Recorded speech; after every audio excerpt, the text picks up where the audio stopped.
El presidente Danilo Medina dispuso que los militares dominicanos, miembros del Ejército Nacional, se combinen con los agentes de la Policía Nacional para reforzar el patrullaje en las calles de las principales ciudades del país y hacerle frente de ese modo a la delincuencia.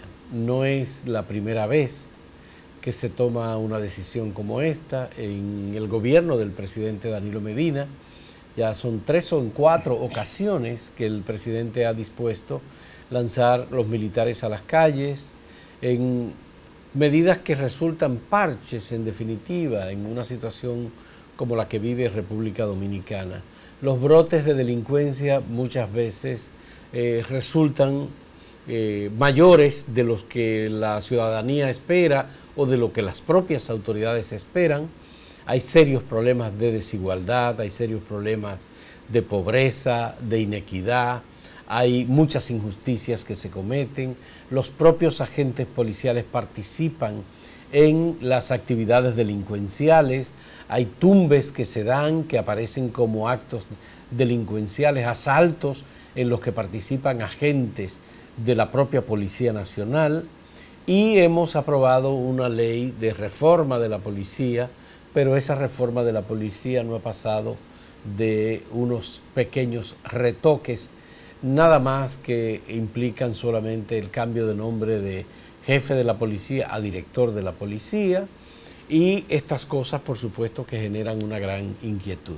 El gobierno en definitiva no tiene una propuesta, el gobierno no tiene un plan, pese a que Danilo Medina tenía muy claro que son multifactoriales las explicaciones de por qué hay delincuencia, por qué hay asaltos, por qué hay robos, por qué hay atracos, por qué hay participación de agentes policiales en actividades criminales, y todo esto pues genera muchísima inquietud.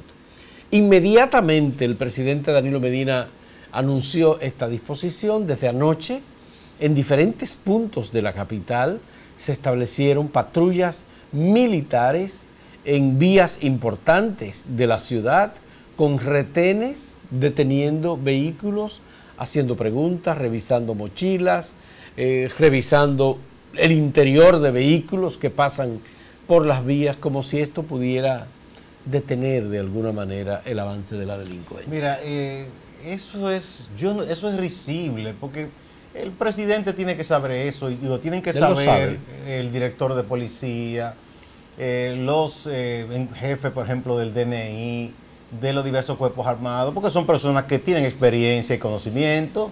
Eso no da resultado, eso no es más que un golpe de efecto. Entonces, ya tú dices desde anoche, yo esta mañana cuando venía vi ya también puestos aquí mismo en Sánchez Quisqueya, donde estamos. ¿Qué estaban haciendo esos policías y militares? Parando a todas las personas que iban en motocicletas. Gente que iba o a su trabajo, o en el caso de los que brindan el servicio de mototaxi, que están identificados, reteniéndolo, pidiéndole papeles, y todo el mundo sabe a qué eso se presta. El periodista José Monegro, director del Día, narra precisamente su experiencia personal anoche, que él dice que venía del aeropuerto con su familia, y que, bueno, lo para, hay un retén, lo detienen. Y que comando, buenas noches, y comienzan a hacerle preguntas y papel, él muestra todo, al final él se identifica que es el periodista, director del diario El Día, y como quiera le giraron para que le diera para la cena.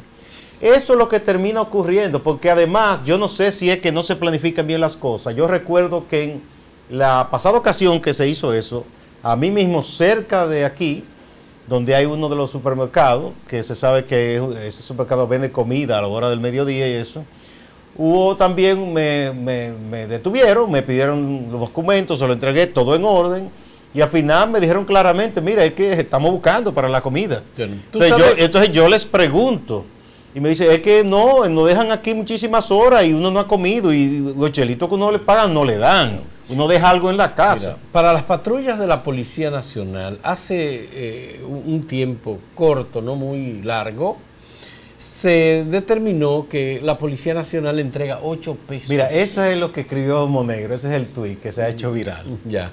Dice, comando, ¿de dónde viene? Entonces le dice, soy director del Día y vengo del aeropuerto, esa es mi familia. Comando, aquí estamos cuidando, deme todo lo que trajo. lo que trajo, eso es raro. Dice, veo a... Que empezaron los patrullajes. Mixto. Aquí cuidando algo. Pase buena noche. El policía se queda mirando. Pero antes de eso le ha dicho el tipo que, ¿verdad? Que había, ¿no? Entonces, obviamente no les proporcionan los recursos para que ellos puedan hacer su actividad con dignidad y lo mandan a las calles para que se pongan a pedir. Mira, lo primero en eso hay un fallo de origen. El militar, esa no es su labor. Yo creo que al disponer patrullas mixtas para esas labores de simple prevención policial de la delincuencia común, yo creo que se le falta respeto a los profesionales de la policía y a los profesionales de las Fuerzas Armadas que tienen otras funciones. Un militar no está para estar en la calle revisando vehículos, excepto que sea una situación de inseguridad nacional, no de simple delincuencia, que es otra materia. Aquí se ha hecho eso muchísimas veces, no solo en estos gobiernos de Danilo, de Leonel. Tú recuerdas que era famoso en las represiones que desplegaba el gobierno de Balaguer. Patrullas mixtas. Sí. En ese caso era para fastidiar a los muchachos y revisarlo. A ver. Entonces, eso se ha hecho muchísimas veces y termina siendo eso. Alguien decía incluso, con gracia, una colega que escuché diciendo, que eso era para que instalaran en cada esquina o donde se ponen, esos son pymes para esos policías, para buscarse lo suyo. Entonces, lo que siempre se ha dicho es que los patrullajes disuaden a los rateros, que son los que arrebatan carteras, siendo descuidistas, ¿no? Pero eso es cuando hacen un patrullaje que se mueve, o sea, que usted entra en una calle, en el vehículo policial o a pie patrullan, tú sabes que el delincuente dice, espérate, te están patrullando mucho. Ahora, si tú lo apuestas en un solo sitio, el delincuente no es un idiota tampoco. Es lo que dice, no, mira, es allí que están, déjame meterme por este lado. Sí. De hecho, el año pasado se hizo popular un audio, que uno no sabe si era verdad o no, de un supuesto atracador, dando un aviso público a los demás atracadores, porque decía que estaban por allá en la Escuela Panamá, en el Sancho Sama, estaban reteniendo vehículos, y además decía que en ese caso los de la patrulla estaban tomando como soborno de 2,000 pesos en adelante, que cuidado si daban menos. Bueno, pero de todos modos, eso de colocar agentes militares en las principales vías de la ciudad no combate la delincuencia.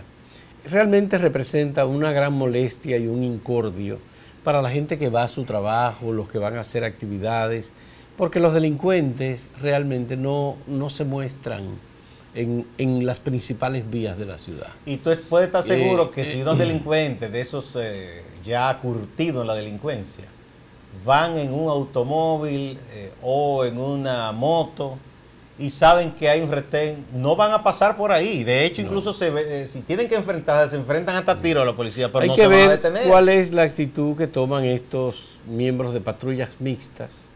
Uno entiende que comandados por los agentes policiales en sectores como Los Alcarrizos o en sectores como los barrios de la zona norte de la ciudad. Porque, en definitiva, en esos lugares la policía tiene identificado cuáles son los puntos en donde más actividades delincuenciales se producen, donde hay robos a personas por descuidistas, centros comerciales, etcétera, donde hay robos de automóviles o robos de teléfonos. Y asaltos callejeros. Señoras, estudiantes que vienen llegando a su casa y le provocan un arma, un cuchillo, un revólver y les quitan los que utilizan los vehículos públicos para aparentar ser conductores de rutas y asaltan a personas dentro de los propios vehículos. ¿Cómo lo hacen? ¿Qué hacen los militares frente a estas situaciones? Obviamente que tenemos una situación de indefensión y el gobierno no tiene planes para hacerle frente a la delincuencia. Y un aspecto importante, ya tenemos que irnos, que hay que señalar. Si esto ha sido una reacción al hecho de que ha habido 2 o 3 robos importantes a entidades financieras, a bancos, ¿verdad? Hay que señalar claramente que el asalto a un banco por gente que sabe a lo que va, eso no es un delito de simple callejero, eso es planificado. No, claro. Y eso tú no lo vas a prevenir con colocar un grupo de militares y policías en una esquina. Porque esa gente que se prepara, que estudia eso, que regularmente tiene armas y las sabe manejar. Incluso en muchos casos son gente que han pasado por algún organismo armado del Estado y aprendido a usar armas. Así es. o las consiguió por ahí. Hacemos una pausa.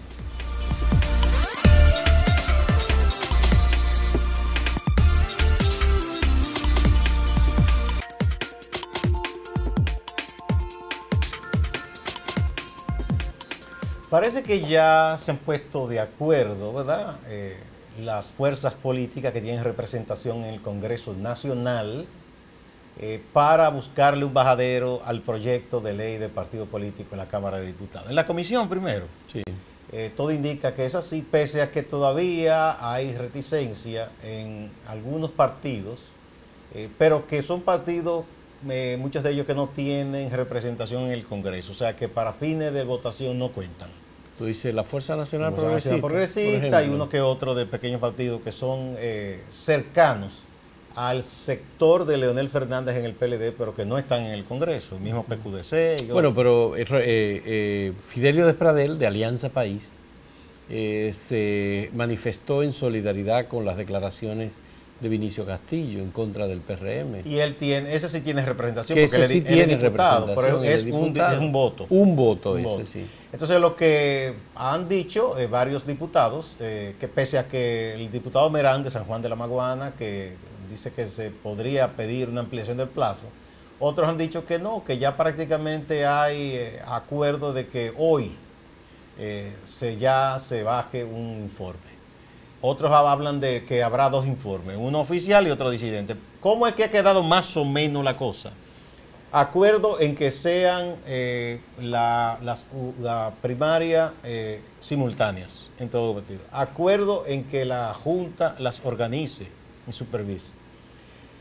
Acuerdo en que ninguna forma de primaria sea obligatoria, ni las abiertas ni las cerradas. Sino que sea una decisión. Y que cada partido decida cómo va a abordar el tema. Entonces ahí es que el grupo de Leonel Fernández se opone, porque ellos querían amarrar desde ya con la ley que fuera solo cerrada y con padrón propio de cada partido.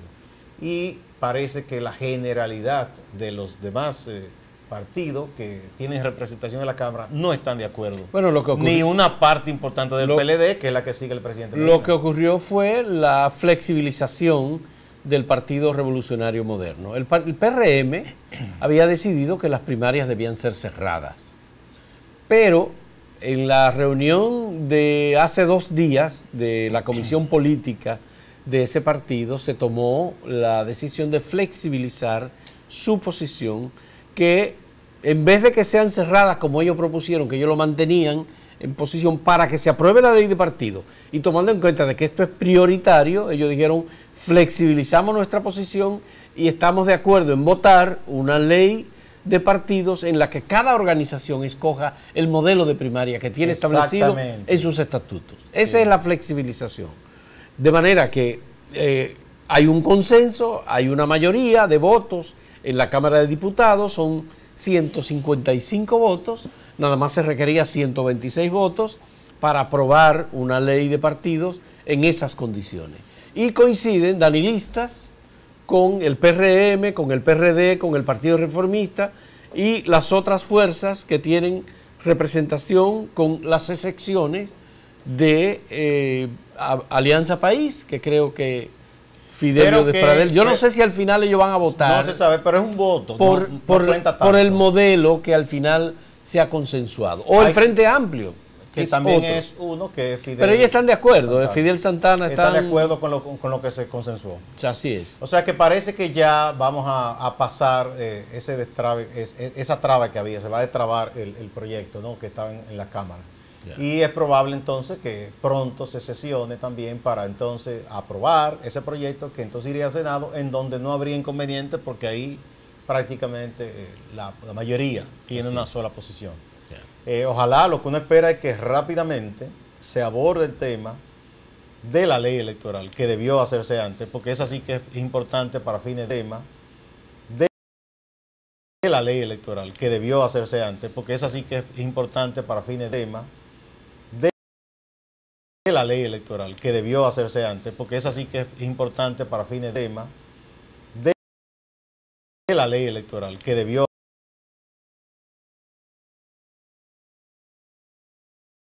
de la ley electoral, que debió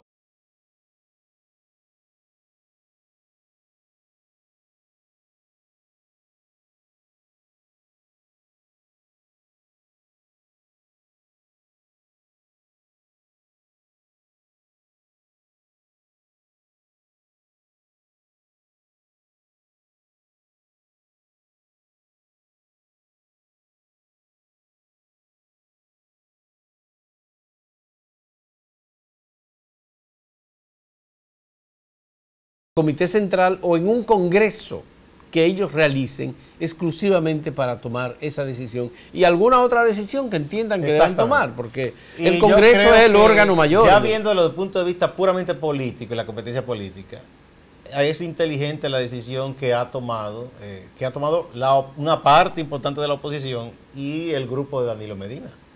O en el caso de la oposición, puramente como opositores, es inteligente porque si el PLD tiene esa polémica interna, sí, conviene a los otros que eso entretenga al PLD, que le afecte, que le debilite incluso. En política, lo que a ti te conviene es lo que afecta a tu competidor. No hay, o sea, esas coincidencias que había entre el grupo de Leonel Fernández y partidos que compiten con el PLD, eso era solo por este hecho de esa discusión. Una vez que ya pasara todo esto y si Leonel se convertía en candidato, olvídese que iban a dar funda a esos otros partidos, porque la política es eso, es una guerra permanente. Lo que pasa es que en los partidos de oposición, por vía de la Fuerza Nacional Progresista, Leonel Fernández tenía un infiltrado ahí. O no infiltrado, porque yo creo que ellos no esconden lo que son. ¿No? Pero estaba representando los intereses de Leonel Fernández. Eso, si tú quieren eso, ellos son honestos, ellos no esconden, son leonelistas fanáticos, como han sido balagueristas, trujillistas, ellos no esconden eso nunca, no. No, el trujillismo no, ellos lo disimulan. No, jamás lo han disimulado, no. Incluso, ¿cómo se llama la escuela? Esa gente son amantes de los dictadores. La escuela de ese partido, Ramón Kessler. Presidente Cáceres, un dictador. Sí. Que es un famoso por la represión y la sangre como ese gobierno. Ellos adoran a ese hombre. Pero bueno, de todos modos, señores, lo correcto es que la oposición se mantenga aislada, separada de las diferencias internas del Partido de la Liberación Dominicana. Y por eso parece bien que el PLD haya reconocido, y por lo menos la mayoría en el PLD, que corresponde a sus órganos tomar una decisión y no distribuir eso en el conjunto de los partidos políticos, porque ya esto estaba cansando. Había agotado. Y eso ha sido bueno si de verdad se lograba un acuerdo general entre todos, porque eso iba a ser más amplio, más inclusivo, pero no siempre es así. Entonces, además, hay que en la política... La oposición no tiene por qué asumir los problemas del PLD. Exactamente, eso es así. De hecho, el PLD en aquellos años, cuando el PRD era el principal partido, lo criticaba mucho diciendo que los PRDistas hacían de sus problemas nacional, pues ellos están haciendo lo mismo ahora. Sí. Entonces, yo creo que ha sido inteligente. No, ellos decían antes que el PRD no era un partido, que era una confederación de grupos, sino una confederación de grupos con intereses muy distintos. Ahora ellos se parecen mucho ahora también. De hecho, han dicho cosas tan duras algunos como que no existe el partido de tantos líos que hay. Sí. Vamos a una pausa. Bien.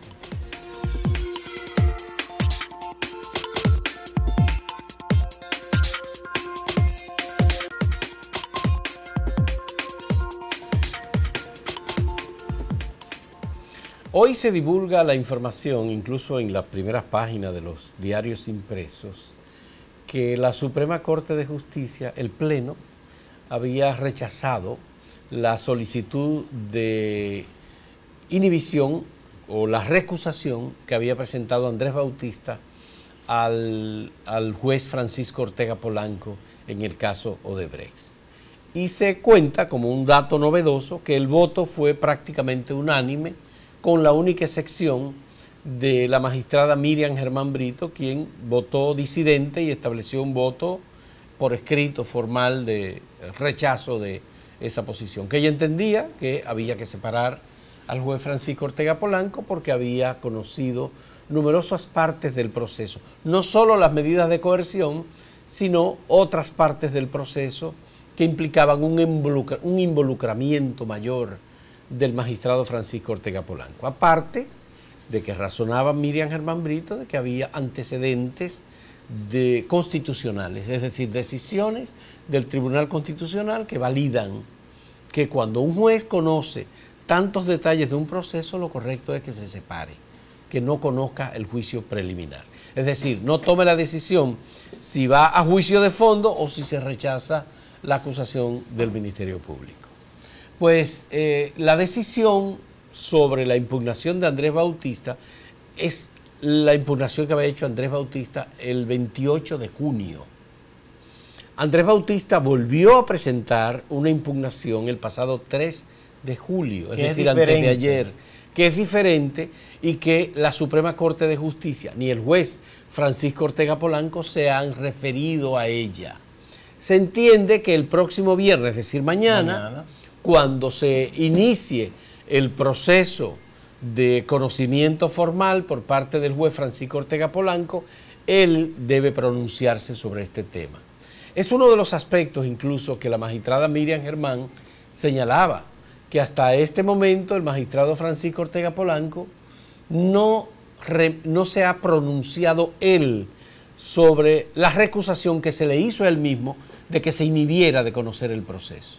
Y entonces, él lo que hizo fue enviar una carta muy decente, muy formal, pero sin opinión. Y el Código Procesal Penal establece que él debe dar su opinión sobre esta recusación. Bueno, podría pero no ser solamente entonces, eso, hay otro aspecto, perdón, Gustavo. ¿Cuál es el aspecto? Hay otro aspecto, y es que el magistrado Francisco Ortega Polanco tiene varios libros publicados explicando, uno, el Código Procesal Penal y otro, el Código Penal, en donde él establece en este tipo de procedimiento que lo que corresponde es la inhibición del juez. Creo que se llama así, explicado o comentado por un juez. Comentado por un juez en ejercicio, sí, exactamente. Ortega siempre ha sido muy estudioso, muy metódico. Yo lo conocí y fuimos compañeros de trabajo cuando él ejerció el periodismo primero, antes de ya ejercer su profesión formal de abogado.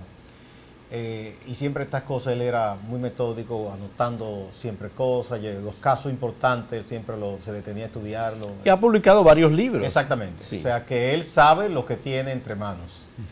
Lo más probable entonces es que mañana, no sé si mañana u otro día, él decida sobre ese recurso y tome una posición. Que me parece que por lo que ha ocurrido hasta el momento, lo más probable es que él decida continuar y no se inhiba. Yo lo digo por lo que ha ocurrido de que los primeros recursos lo dejó en manos de la Suprema y entonces decidió continuar, y ahora lo más probable, yo no veo razón ahora que lo lleven a cambiar de parecer, porque si él no se inhibió antes, y lo más probable es que ahora aunque él dé una explicación distinta en sus libros del proceder del juez. Bueno, eso es un excelente elemento de ataque que puede usar los abogados que están sometidos a recursos. Y quizás lo hagan entrar en razón en ese aspecto y diga, sí, verdad, yo no puedo contradecir o desdecir. Pero mientras tanto, yo no veo motivo, debido a que ya se tomó una decisión y él aceptó como buena y válida de parte de la Suprema, o tal vez mañana, tal vez Francisco Ortega Polanco nos dé una sorpresa y diga, señores, yo no puedo continuar.